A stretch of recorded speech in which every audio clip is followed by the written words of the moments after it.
जगद्गुरु तुकोबाराय म्हणतात, विष्णू भक्त कसे असतात तर झुंजार असतात आणि त्यांच्या अंतःकरणामध्ये म्हणा त्यांना पाप पुण्य अंगी नातळे, त्यांना पापही लागत नाही पुण्यही लागत नाही. झुंजार म्हणजे युद्ध करतात. कुणाशी करतात हे 5-6 विकार तुम्हाला सांगितले. आणखीन कुणाशी करतात तर मरणाबरोबर युद्ध करतात.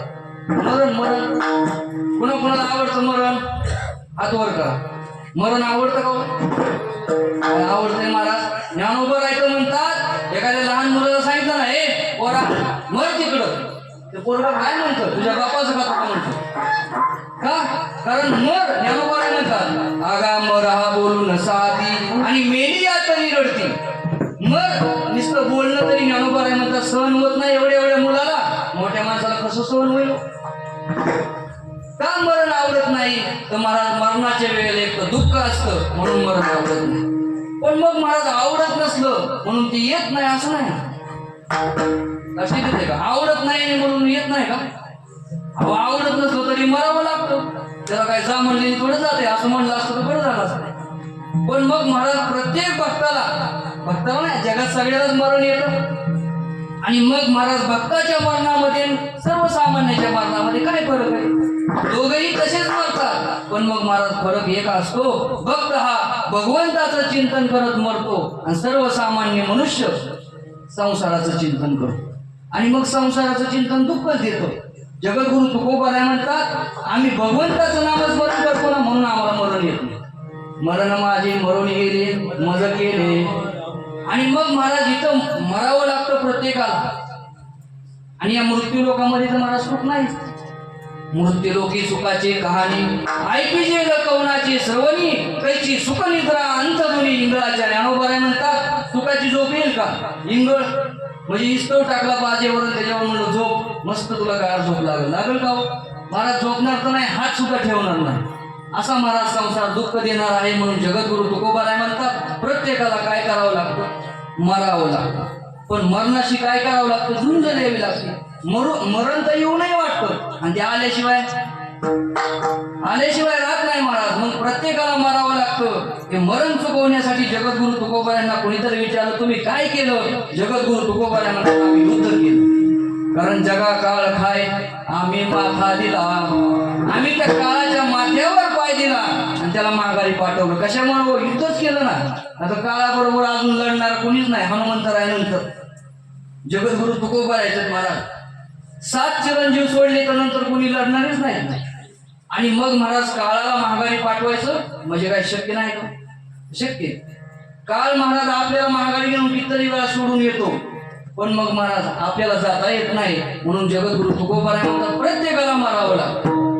आणि मग महाराज मरत असताना इतक्या वेदना होतात असह्य होतं. लोकांना वाटतं मला नको मरण.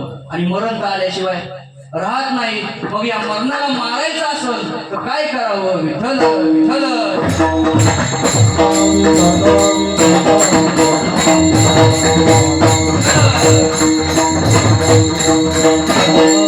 आणि मग मरण निसर्गाचं आहे. असे देतो तुम्हाला, निसर्गाचं मरण आहे याचा प्रत्येकाने स्वीकार. एकामेकाच्या पशु पक्षी बघा एकामेकाच्या जीवावर अवलंबून राहतात. किड्यानं मुंगीनं बेडकाला खायचं का बेडकानं मुंगीला खायचं?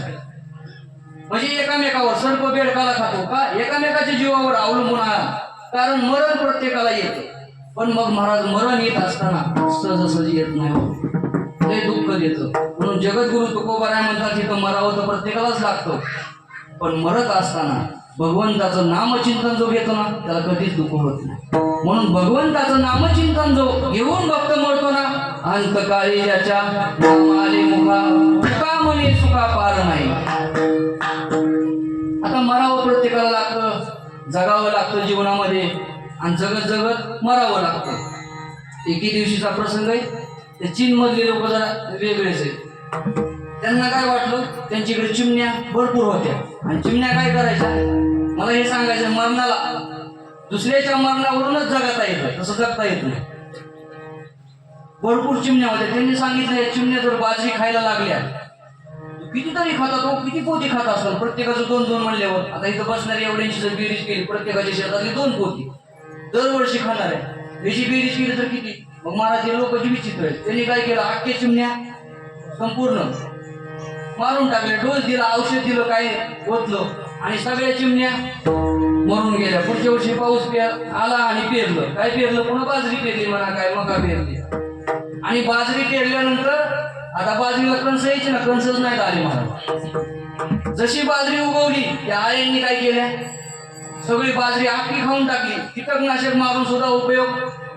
असं 2-3 वर्ष झाल्यावर त्यांच्या लक्षात आलं, अरे या चिमण्या फक्त बाजरीच खात होत्या असं नाही, त्या बाजरी बरोबर काय खात होत्या, आळ्या सुद्धा खात होत्या. आणि आळ्या खाल्ल्यामुळं आपली बाजरी येत होती. आणि मग असं म्हणतात त्यांनी भारतातून चिमण्या आयात केल्या, तिकडे नेल्या, पुन्हा वाढवल्या, पुन्हा मग जाग्यावर आलं. मला काय सांगायचंय, एक जरी या पृथ्वीवरचा मृत्यूलोकाचा पशुपक्षी मेला तर मला दुसरं कार्य चालत नाही. एकामेकाच्या जीवावर अवलंबून राहता येतं. मला सांगा, आपण धान्य खातो ना, धान्य बीज, ते धान्य काय करतो, पहिल्यांदा पेरतो जमिनीत. काय करतो, धान्य पेरतो. धान्य ते धान्य जेव्हा आपल्याला बुजवून घेतो, त्याला जेव्हा अंकुर फुटतो, अंकुर फुटल्यानंतर जेव्हा पाऊस पडतो तेव्हा वाढतं. पण नुसतं वाढून जमत नाही ना, तण बी वाढतं. जेव्हा महिला मंडळ खुरपायला जातो रोज आणि उक्त घेऊन अजून काय असं ती सावलीनं खुरपल्यानंतर तण काय होतं, वाढतं आणि पीक जळून जातं असं ना. मग पीक वाढतं आणि तण महिला मंडळ काढून काढून घेतात. म्हणजे बाजरी ज्वारी पिकाला आली, त्याचं कणीस झालं. कणीस, ते कणीस काय करतं, आपल्याला मशनीमध्ये मळून घेतं. बरोबर का, एकामेकाच्या जीवाला आधार कसं कोणी. कणीस काय करतं, आपल्याला मळून घेतं. तेव्हा त्याचा काय होतो, ते दाना तयार होतो. तो दाना आपल्याला दळणामध्ये येतो, एका पायलीमध्ये 2 पायलीमध्ये. तेव्हा काय होतं, मोजलं जातं आणि मोजल्यानंतर ते गिरणीत नेलं जातं. तोच एक दाना, एक दाना त्या कणसाचा तो काय करतो, आपल्याला भाजून गोरडून पीठ करून घेतो. तेव्हा ते आपल्या डब्यात येतं.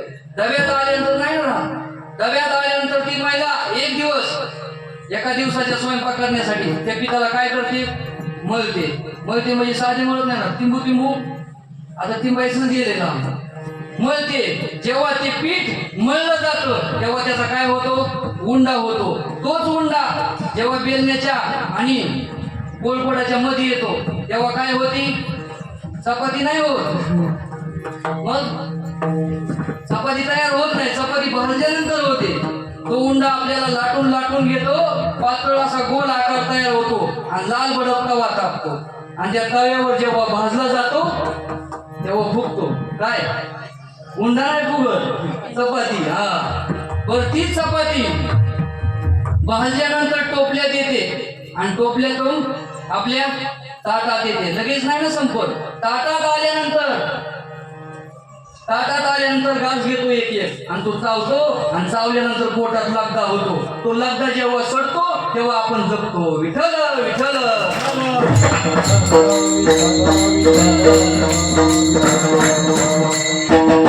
आपल्या जगण्याला कारण काय आहे हो, मरण आहे का नाही. तुम्ही मारलं का नाही, तुम्ही प्रत्येकाने काय केलं, मारलं. कुणाला मारलं, त्या गव्हाच्या दाण्याला, बाजरीच्या दाण्याला, ज्वारीला. त्याला महाराज मारलं तेव्हा आपण जगलो. आणि एका वेळी मला नाही हो, त्यांना आता मारून कसं जमायचं, मग तू जगतच नाही, तुलाच न्यावं लागलं. आणि मग महाराज प्रत्येकाच्या जगण्याला कारण मरण आहे. आता हा पकवास आहे ना, पकवास 10 टाकडे. आता हा पकवास 10 वाजण्यासाठी किती जणांना मारावं लागलो, 4 जणांना मारावं लागलं. बघा बरं का, जगण्याला कारण मरण आहे. म्हणून मरण प्रत्येकानं स्वीकारायचं. मरण पकवास वाजण्यासाठी कुणाला मारावं लागलं, गायनाचार्य, मृदंगाचार्य, असं का नाही. मग महाराज याचं खोड बनवण्यासाठी एक झाड जेव्हा काटलं गेलं, तोडलं गेलं, तेव्हा याचं काय झालं, खोड तयार झालं. बरं, खोड झाल्यानंतर त्याची वादीसाठी एक मसाळ मारावं लागलं. तेव्हा त्याची काय तयार झाली, वादी. आणि पलीकडलं धूमपान, ते गजरा बनवताना त्या धुमासाठी महाराज एक बोकुड मारावं लागलं. तेव्हा काय झालं, किती जण मेले, आमचं चाललंय महाराज, किती जण मेले, 3 जण मेले. आणि 4थं महाराज ही शाईपुरीचं इकडलं बनवण्यासाठी एका शेळीला मारावं लागलं. तेव्हा शाईपूर झाली. विठ्ठल विठ्ठल.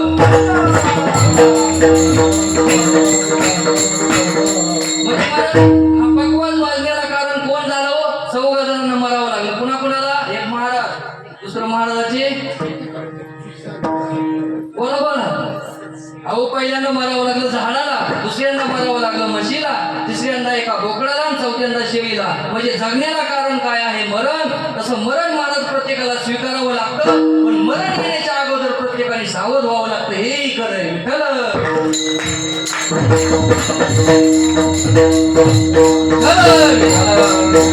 कोणतरी कवळला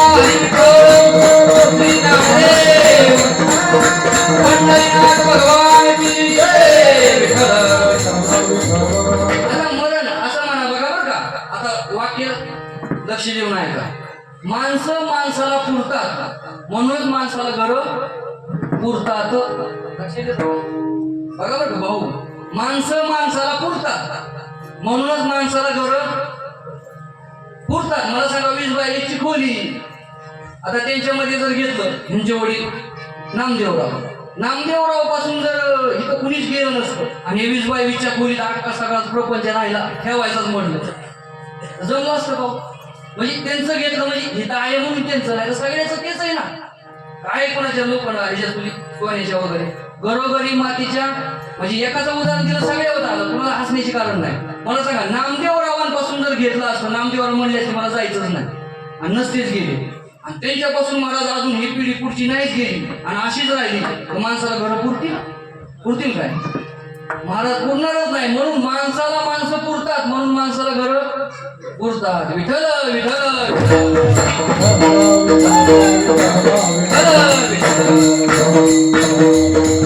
म्हणून प्रत्येकानं काय करायचंय महाराज? मरण येण्याच्या अगोदर सावध व्हायचंय, भगवंताचं चिंतन करायचंय.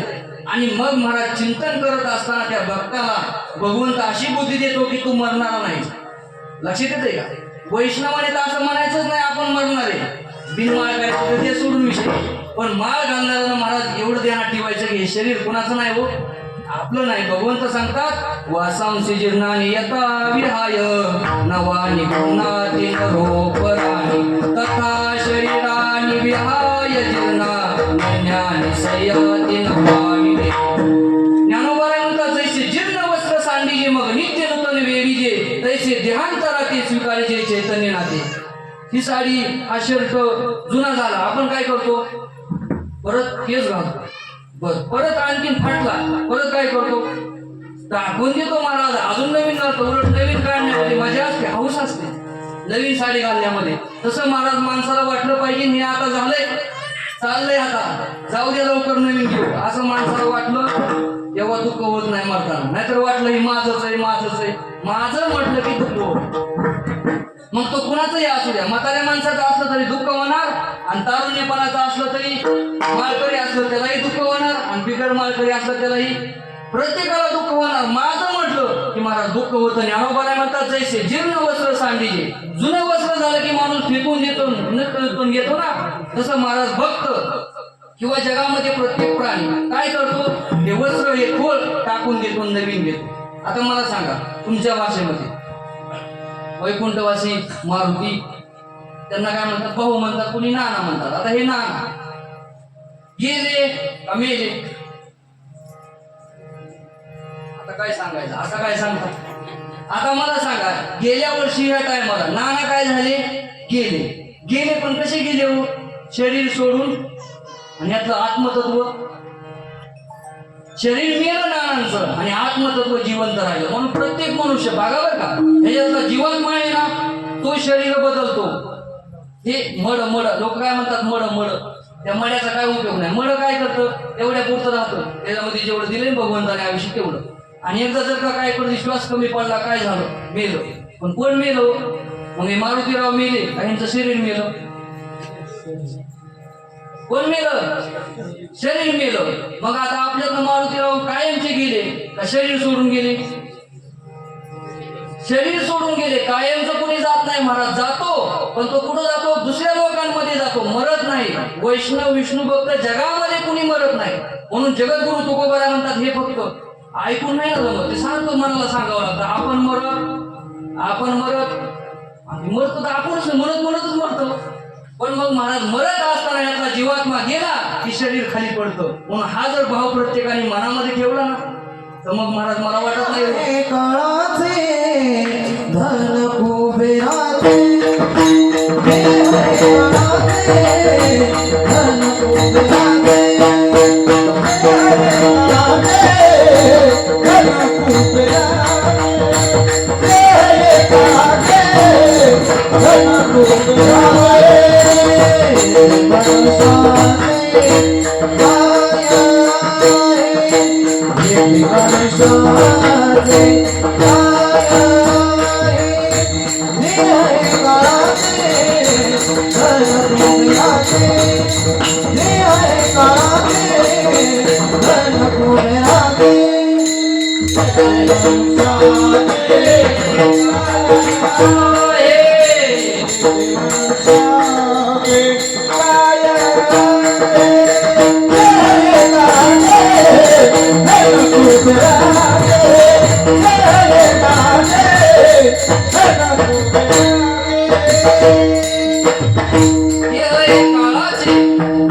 जगद्गुरु तुकोबाराय म्हणतात देव हा काळच आहे.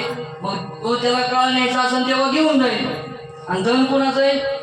कुबेराचं आहे. मग त्याला आपलं म्हणायची काय गरज आहे का? पण आपलं म्हणावं लागतं बँकेत आहे तोपर्यंत, आपण आहे तोपर्यंत म्हणा. म्हणजे कायमचं म्हणू नका. कायमचं म्हणलं की मग दुःख होतं, मुलाने घेतल्यानंतर दुःख होतं, सुराने घेतल्यानंतर दुःख होतं, अजून काय असेल ते. पण जगद्गुरु तुकोबाराय म्हणतात हे वैष्णव काय करतात? युद्ध करतात. कुणाशी करतात हो? महाराज मरणाशी युद्ध करतात. आणि मग जो डगमगी तो वाया जाय, धीर नाही होता काय. जगद्गुरु तुकोबाराय म्हणतात जो डगमगतो तो वाया जातो. काय उपयोग होत नाही. आणि ज्याच्या ठिकाणी धीर नाही ना, काय करणार. मग परमार्थामध्ये धीर तो कारण साह्य होतो नारायण. प्रत्येकाने परमार्थात धीर धरून राहिलं पाहिजे. लगेच माळ घातली की लगेच देव स्वप्नात येत नाही. मग कसं 5 वर्ष जावं लागतं, त्याच्यावर निष्ठा तयार व्हावी लागते. मग त्यालाही वाटावं लागतं आपला भक्त आहे. मग त्याच्यासाठी कुठेतरी रडू पण यावं लागतं, बाबा देवा मला भेट दे भेट दे. मग तवा कुठतरी त्याला पाजर फुटतो. आणि तो बी महाराज येईल फुकट येत नाही घेऊ. त्याला बी त्याचा संसार आहे, त्याची पत्नी काय असं सगळा परिवार आहे ना पंढरपुरात. एवढं सोडून म्हणलं त्याच्या बायकोला विचारल्याशिवाय त्याला यावं लागेल का नाही? त्याला विचारून यावं लागेल भाऊ. हिवरवाडीला जाऊन यायचं, एखाद्या भक्ताला भेटायचं, तिथं येण्यासाठी त्याला एवढी विचारपूस करावी लागेल ना. मग असं होण्यासाठी किती भक्ती करावी लागेल. म्हणून जगद्गुरु तुकोबाराय म्हणतात वैष्णव या जगामध्ये झुंजार आहे. झुंजार ते एक विष्णुदास जगी. जग जग किती मोठं आहे हो महाराज. जग किती मोठं आहे अजून विज्ञानालाही कळालं नाही बरं. विज्ञानाला कळालंच नाही जग किती मोठे. ते म्हणतात अजूनही खगोलशास्त्राच्या मते एखाद्या ग्रहावर मानवसृष्टी असू शकते असू शकते नाही आहे. आमचे जगद्गुरु तुकोबाराय म्हणतात अनंत ब्रह्मांडे उदरी आणि हरी हा बालक नंदागर. अनंत म्हणजे किती महाराज त्याची गणना करता येत नाही. एके ठिकाणी सहज म्हणून गेले जगद्गुरु तुकोबाराय की उंबरातील कीटका याची ब्रह्मांड ऐसे लेखा. ऐसी उंबरी किती झाली. असं उंबर किती तो मला सांगा. उंबरीचं झाड माहिती का? नाही माहिती. उंबरीचं झाड त्याला उंबर कुठं लागतात? मुळाला लागतात का शेंड्याला? बोला शेंड्याला का मुळाला? शेंड्याला नाही लागत बघा तुम्ही. अजूनही त्या खोडापासून जी लागतात ती शेंड्यापर्यंत. किती असतात तो? कुणी मोजले का आजपर्यंत? कोणतरी मोजा. मोठं झाड असल्यानंतर मोजताच येत नाही महाराज. पण ते उंबर फोडलं त्याच्यामध्ये एक किड निघतं. बारीक असते, त्याला पंख असतात. आणि फोडल्यानंतर एक नाही ना निघत एकामध्ये, हजारो निघतात. नुसतं फोडलं की महाराज उडून जातं ते. जगद्गुरु तुकोबाराय म्हणतात त्या कीटकाचा जन्म कशात होतो? त्याच्यात होतो. त्याचा हॅपी बर्थडे पहिला, दुसरा, तिसरा त्याच्यातच होतो. त्याचा विवाह मुली मिळत नाही तरी मिळतात त्याला. त्याचा विवाह त्याच्यात होतो. आणि मरतही कुठं? त्याच्यातच. मग त्या किड्याला वाटतं हे उंबर म्हणजे अख्खं ब्रह्मांड आहे. जगद्गुरु तुकोबाराय म्हणतात ब्रह्मांडाची गणना केली तर त्या उंबरीच्या झाडाला जसे अगणित उंबर असतात ना, तसे अगणित या भूलोकावरती अनेक सृष्टी आहेत, अनेक ब्रह्मांड आहे. आणि त्या ब्रह्मांडात या जगामध्ये विष्णुदास एक झुंजार आहे. बरोबर.